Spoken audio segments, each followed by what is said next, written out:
Hello, வணக்கம் என் அன்பு உள்ளங்களே. இப்போ பாருங்கள், அம்மா நான் பூண்டு குழம்பு வைக்க போகிறேன்.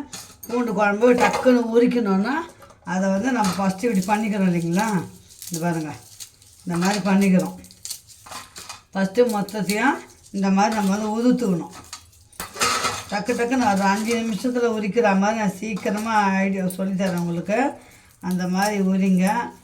தண்ணியில் போட்டு உரித்தாலும் உரிக்கும், ஆனால் கொஞ்சம் நசன்னு ஆகிடும்.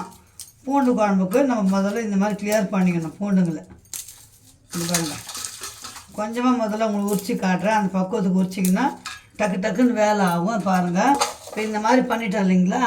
இப்போ நம்ம கத்தியை இதில் காட்டக்கூடாதுன்னு சொல்லுவாங்க. அதனால் இப்போ இந்த தலையும் இந்த வாலும் ரெண்டுத்தையும் நம்ம கட் பண்ணிக்கணும்.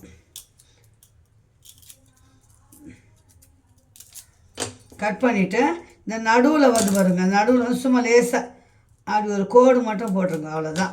இப்போ பாருங்கள், டக்குன்னு வருது பாருங்கள் பூண்டு, அவ்வளோதான். இப்போ பாருங்கள் நான் எப்படி உரிக்கிறேன்னு. அதே மாதிரி கடன்னு உரிச்சிடலாம். ஃபஸ்ட்டு இந்த தலையும் இந்த வாலும் கட் பண்ணிட்டோம்னா நம்ம நடுவில் ஒரே ஒரு கோடு போட்டது பாருங்கள், எவ்வளோ சீக்கிரம் வந்துச்சு பாருங்கள் பூண்டு. அந்த மாதிரி டக்குன்னு உரிச்சிடலாம். எவ்வளோ பூண்டு உரிக்கணும் உங்களுக்கு. பையில் போட்டு தட்டி உரிப்போம், அதுவும் ஒரு விதத்தில் பரவாயில்ல. நான் இப்போ இப்படி தான் செய்கிறேன், ரொம்ப ஈஸியாகவும் இருக்குது.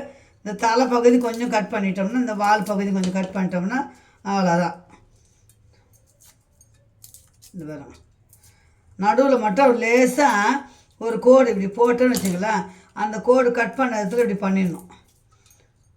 இப்போ நான் எவ்வளோ சீக்கிரம் பூண்டு உரித்து காட்டுறேன்னு பாருங்கள்.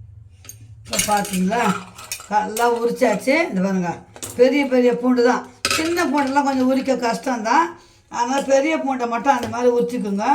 உரித்து வச்சுட்டு நம்ம குழம்பு ஈஸியாக பூண்டு குழம்பு தாளிக்கவும் நல்லாயிருக்கும், டேஸ்ட்டாகவும் இருக்கும்.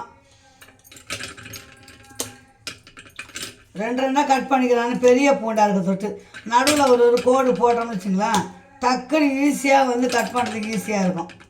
அவ்வளோதான் பிள்ளைங்களா, பூண்டு உரிச்சாச்சு. இப்போ பூண்டு குழம்பு வைக்க போகிறோம். அவ்வளோதான். இது ஒரு சின்ன வீடியோ தான், உங்களுக்கு ஈஸியாக இருக்கும். காலையில் சமயத்தில் அடுப்பாண்டு நின்று டக்கு லேட் ஆகும் வேலை செய்ய.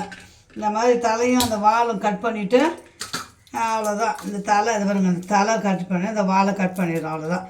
நடுவில் மட்டும் ஒரு கோடு போட்டிங்கன்னா கையிலே இப்படி பண்ணிடலாம். இது பாருங்க, அது ஈஸியாக வந்துடும் பூண்டு.